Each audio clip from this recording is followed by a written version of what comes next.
Hey, hi. I have found the best way to optimize, correct, or improve our resume by just asking ChatGPT to roast the resume. Let's suppose, like, I will try to upload my resume.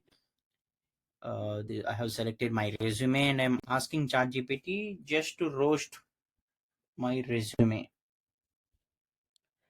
Done. I have just asked ChatGPT to roast my resume and it's done. See, I have uploaded one of my old resume. See what it's coming up with. Formatting and readability, alignment. Some sections feel misaligned. Ensure consistency in spacing and indentation. Chunky blocks of text. Bullet points are great, but some are way too long. Trim them down for better skimmability. Random line breaks. This section under team leadership and campaign management has wide breaks. It looks sloppy. Content and impact. Where are the numbers? You flex about growth, but don't give clear numbers except one mention.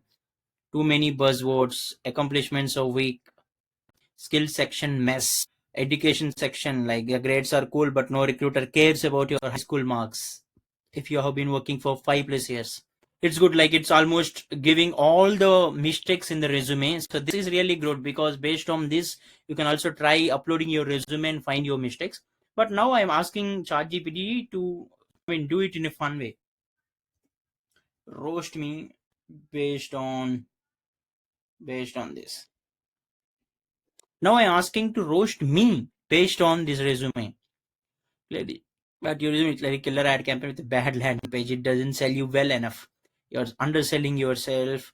So it's giving me all the stuff that I need to fix, like all the errors in the resume, and by roasting me. I have given like one of my unedited draft kind of resume, but make sure you give your final resume so that like you will get the accurate stuff for your resume. It's also roasting me based on my things, so that's a good thing because like I'll get to know, okay, these are few things that I need to work on.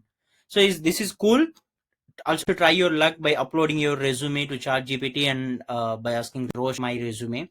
And this is, you can do this on a free version as well. So yeah, try your luck and comment down like what's something that you have learned from this roast.